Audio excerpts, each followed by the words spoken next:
सभी छात्र छात्राओं को एक बार पुनः ऑनलाइन प्लेटफार्म पे सभी लोगों का हार्दिक वंदन अभिनंदन करते हुए आज आप लोगों को क्लास में सर्वनाम के बारे में अध्ययन करना है। इसके पहले की जो क्लासें आप लोगों की चली थी उसमें आप लोगों को खासकर संज्ञा के बारे में अध्ययन करा दिया गया था। आज की डेट में आप सभी लोग सर्वनाम का अध्ययन करेंगे और सबसे इम्पॉर्टेंट बात यह है, जो भी आप लोग सर्वनाम का अध्ययन करेंगे आज की डेट में, अब उसके बारे में आपको ध्यान देना है कि सर्वनाम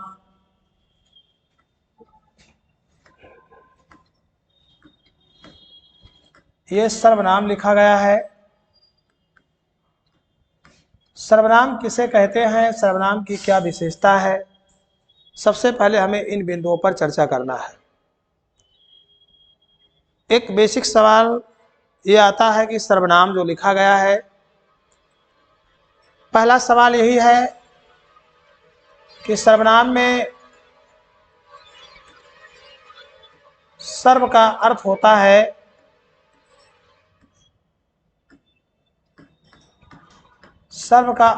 है सबका, और नाम का मतलब नाम होता है। आपके पेपर में सवाल बनता है कि सर्वनाम में सर्व का अर्थ क्या होता है, तो सबका, और नाम का मतलब जो होता है वो नाम होता है। ऐसे शब्द जो संज्ञा के स्थान पर प्रयोग किए जाते हैं उनको सर्वनाम कहा जाता है। सर्वनाम के बारे में हम सभी लोगों के पेपर में एक सवाल आता है कि सर्वनाम जो होता है, इस सर्वनाम में कितने पुरुष होते हैं, कितने वचन होते हैं, कितने लिंग होते हैं, इनके आधार पर सर्वनाम का प्रयोग होता है। सवाल बनता है सर्वनाम, जो सर्वनाम लिखा गया है इसमें 3 पुरुष का प्रयोग होता है और इसमें 2 वचन का प्रयोग होता है और 2 लिंग का प्रयोग होता है। 7 विभक्ति का प्रयोग होता है और 7 कारक का प्रयोग होता है।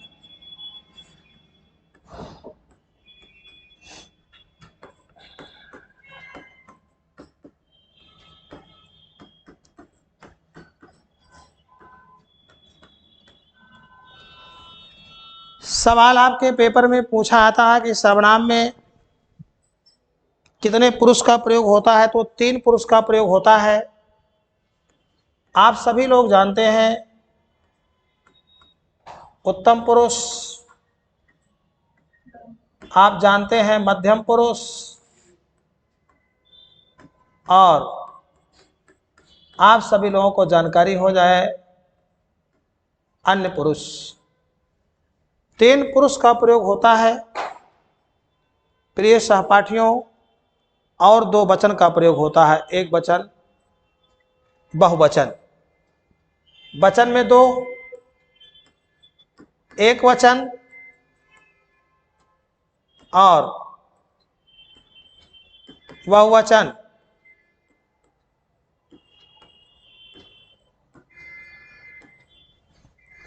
दो लिंग का प्रयोग होता है, पुल्लिंग और स्त्रीलिंग। लिंग में 2 लिंग आएंगे, एक पुल्लिंग का प्रयोग होगा और दूसरा स्त्रीलिंग का प्रयोग होगा। 2 लिंग का प्रयोग होगा, 2 वचन का प्रयोग होगा, 7 विभक्ति का प्रयोग होगा और 7 कारक का प्रयोग होगा।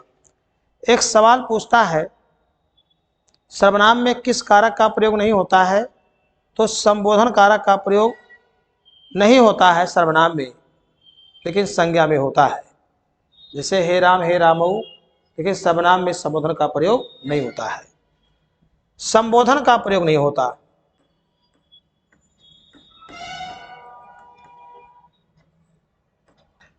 संबोधन का प्रयोग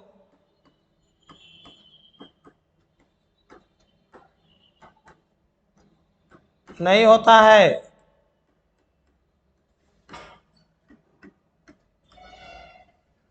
सात कारक का प्रयोग होता है, संबोधन का प्रयोग नहीं होता। सात विभक्ति का प्रयोग होता है। ये सब जानकारी आप लोगों को अभी सर्वनाम के बारे में मोटी मोटी जानकारी दी जा रही है। सर्वनाम की संख्या 11 और सर्वनाम के भेद 6 होती है। एक सवाल पूछता है सर्वनाम की संख्या, जो सर्वनाम की संख्या है प्रिय सहपाठियों वो 11 है, लेकिन जो सर्वनाम के भेद हैं प्रिय दोस्तों वो आपके 6 हैं। सर्वनाम में 6 भेद का प्रयोग होता है। सर्वनाम में इसकी जो संख्या होती है वो 11 होती है। सर्वनाम की संख्या 11 और सर्वनाम के भेद होते हैं 6। इसमें संबोधन कारक को छोड़ करके 7 कारक का प्रयोग, 7 विभक्ति का प्रयोग, 2 वचन का प्रयोग, 2 लिंग का प्रयोग और 3 प्रकार के पुरुष का प्रयोग होता है। यह चीज आप लोगों को सर्वनाम में बताई जा रही है। सर्वनाम में सर्व का मतलब होता है सबका, और नाम का मतलब तो नाम होता ही है। अब बेसिक सवाल यह है, जो सर्वनाम के 6 भेद होते हैं हमें उन्हें पढ़ना चाहिए। संज्ञा के स्थान पे जो शब्द प्रयोग होते हैं उनको सर्वनाम कहते हैं। ये जानकारी आप लोगों को होनी चाहिए कि संज्ञा के स्थान पे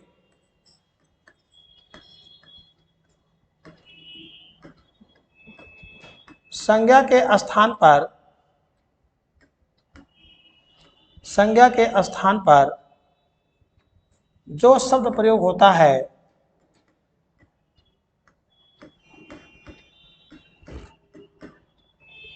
संज्ञा के स्थान पे जो शब्द प्रयोग होता है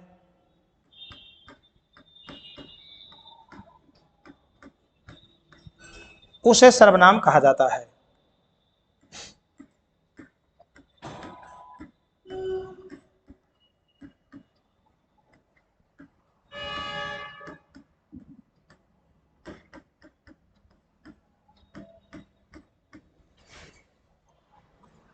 इसके जो 6 भेद होते हैं हम लोग एक एक भेद का वर्णन करेंगे, एक एक भेद को पढ़ेंगे। पहला जो होता है वो होता है पुरुषवाचक सर्वनाम।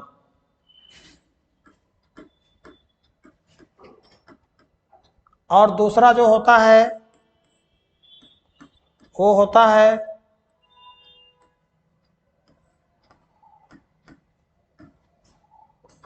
निश्चयवाचक सर्वनाम। तीसरा जो होता है वो होता है अनिश्चयवाचक सर्वनाम।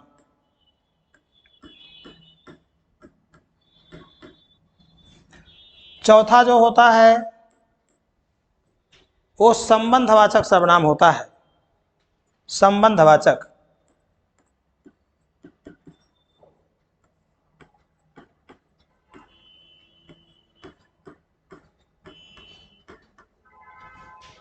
पांचवा जो होता है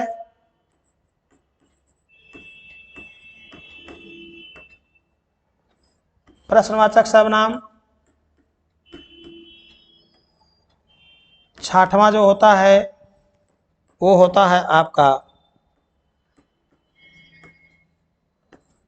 निजवाचक सर्वनाम। सर्वनाम के 6 भेद होते हैं, सबका नामकरण किया गया। अब हम लोगों को एक एक भेद के बारे में क्रमशः पढ़ना है। क्रमगत रूप से हम एक एक भेदों का अध्ययन करेंगे आज की डेट में। पहला पुरुषवाचक सर्वनाम है, ये निश्चयवाचक है, अनिश्चयवाचक, संबंधवाचक, प्रश्नवाचक और निजवाचक। अब हम लोग एक एक का डेरिवेशन करेंगे, एक एक के बारे में अध्ययन करेंगे।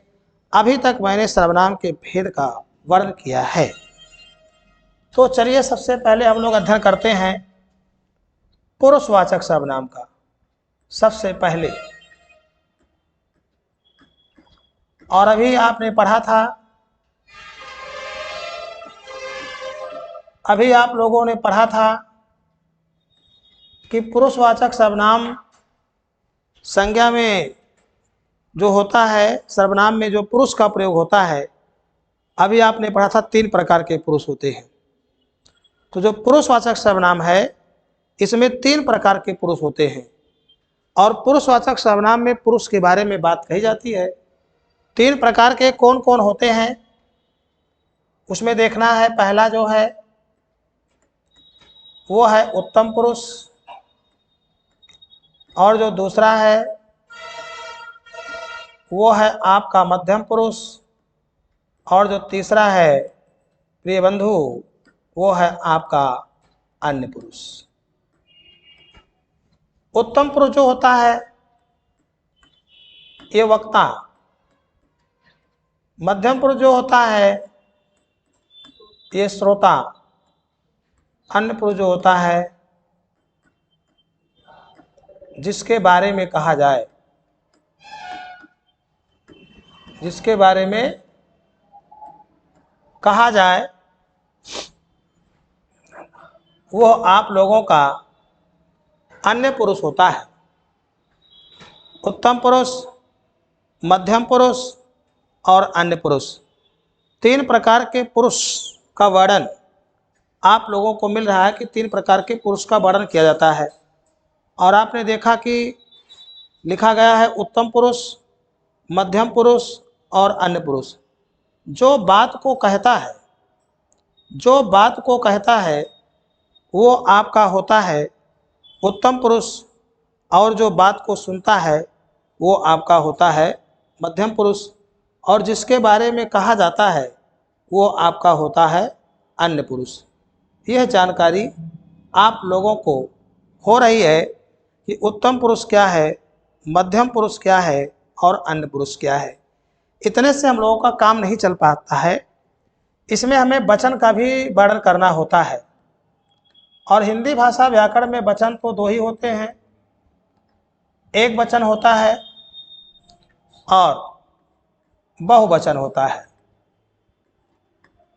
ये ध्यान आप लोगों को रहे, एक वचन जब एक व्यक्ति के बारे में, एक वस्तु के बारे में कोई वर्णन किया जाए तब एक वचन, और जब बहुत व्यक्ति के बारे में, बहुत वस्तु के बारे में वर्णन करें तो बहुवचन। ये बात आप लोगों को पता है। जैसे मैं, उत्तम पुरुष है, एक वचन है। अब कोई मुझे कहेगा या मुझको कहेगा, ये भी आपका उत्तम पुरुष होगा लेकिन एक वचन होगा। आप लोगों को सवाल पेपर में आता है, हम लिखा जाए, हम दोनों लिखा जाए, हम सब लिखा जाएगा, ये आपका क्या होगा? ये आपका बहुवचन होगा, उत्तम पुरुष होगा। हम सब, हम दोनों, ये आपका उत्तम पुरुष है, बहुवचन है। लेकिन आप लोग देख रहे हैं कि उत्तम पुरुष एक वचन में कौन कौन से शब्द आए। प्रिय सहपाठियों, उसी कंडीशन को अगर आगे देखा जाए, मध्यम पुरुष में अगर हम लोग चलते हैं, अगर तुम लिखा जाए, आप लिखा जाएगा, मध्यम पुरुष होगा, एक वचन होगा। तुम सब लिखा जाए, तुम दोनों लिखा जाए, मध्यम पुरुष होगा, बहुवचन होगा। वह लिखा जाएगा, उसका लिखा जाएगा, उसकी लिखा जाएगा, उसके लिखा जाएगा, अन्य पुरुष होगा, एक वचन होगा। वह लिखा जाएगा, वह सब लिखा जाएगा, वह दोनों लिखा जाएगा।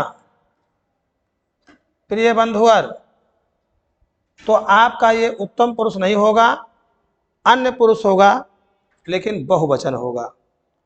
आपने देखा कि ये वचन का डिवाइडेशन हुआ अन्य पुरुष जिसके बारे में कहा जाए, और यह तीनों बात आपके क्लास में है। मैं कह रहा हूँ उत्तम पुरुष, आप सुन रहे हैं। मध्यम पुरुष, आप लोगों को सर्वनाम पढ़ा रहे हैं। तो अन्य पुरुष, पुरुष के 3 प्रकार हैं। पुरुष की 3 कोटि होती है, और उस 3 कोटि में उत्तम, मध्यम और अन्य। उत्तम पुरुष में एक वचन में मैं, मुझे, मुझको, बहुवचन में हम सब, हम दोनों, इस तरीके के सवाल बने। मध्यम पुरुष में तुम, आप, ये मध्यम पुरुष है, एक वचन है। तुम सब, तुम दोनों, ये मध्यम पुरुष है लेकिन बहुवचन है। वह दोनों, वह सब अन्य पुरुष है, बहुवचन है। वह, उसका, उसकी, उसके, अन्य पुरुष है, एक वचन है। इस प्रकार से हम लोगों ने पुरुषवाचक सर्वनाम के बारे में अध्ययन कर लिया कि पुरुषवाचक सर्वनाम आपका पूरा हो गया। इसी कंडीशन में अगर आगे देखा जाए तो दूसरा जो सवाल आता है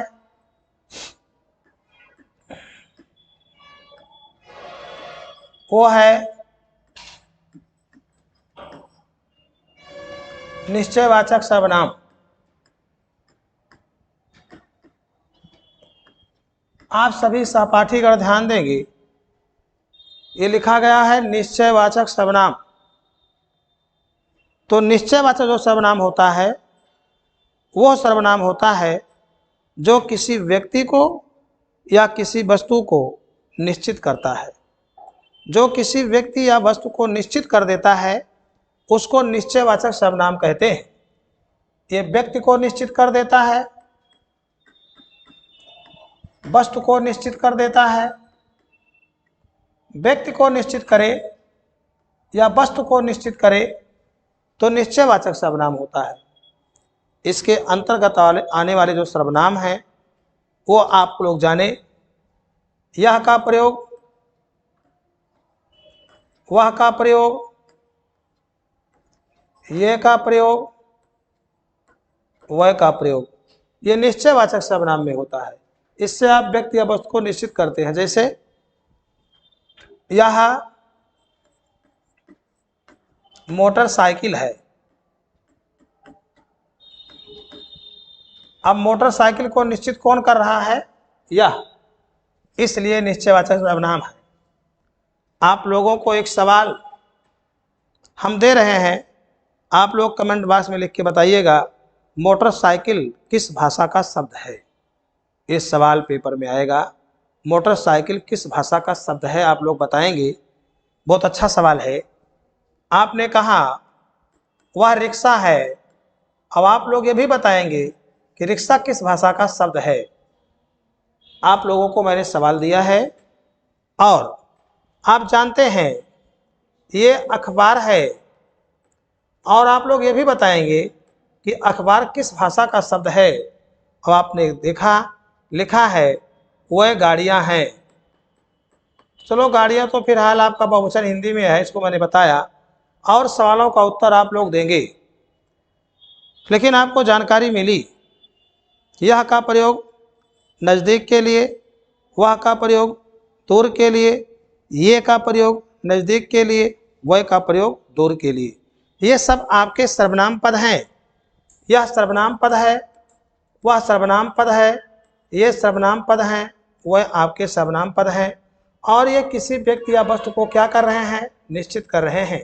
आप कहोगे यह अध्यापक है, अध्यापक के बारे में यह बता रहा है। वह वृक्ष हैं, वृक्ष के बारे में वह बता रहा है। आपने कहा यह अध्यापक है, तो अध्यापक के बारे में कौन बताया? यह। अब आपने कहा वह वृक्ष है, तो वृक्ष के बारे में आपको बताया वह। ये सब आपके निश्चित हैं। एक सवाल आपको दे रहा हूं, आप लोगों को बताना होगा वृक्ष किस प्रकार का शब्द है। ये सवाल आपके पेपर में आएगा, किस प्रकार का शब्द है। प्रिय बंधु, इस प्रकार से सवाल आपके पेपर में आएंगे। और आप लोग निश्चयवाचक सर्वनाम के बारे में अध्ययन किए कि निश्चयवाचक सर्वनाम कैसे होता है, इसमें हमको कितने शब्दावलियाँ आती हैं, यह का प्रयोग, वह का प्रयोग, ये का प्रयोग, वह का प्रयोग निश्चयवाचक सर्वनाम में होता है। और आप लोगों को सवाल भी मैंने दिया है और ये सवाल आप लोग बताएंगे। तो आज मैंने आप लोगों को सर्वनाम के बारे में थोड़ा सा पढ़ाया और सर्वनाम के बारे में जानकारियाँ मैंने दिया है। तो उम्मीद करते हैं कि बाकी क्लास आपकी कर लेते हैं समय सारणी के अनुसार, और आप लोगों की क्लास कर लेते हुए पुनः सर्वनाम को समाप्त करने का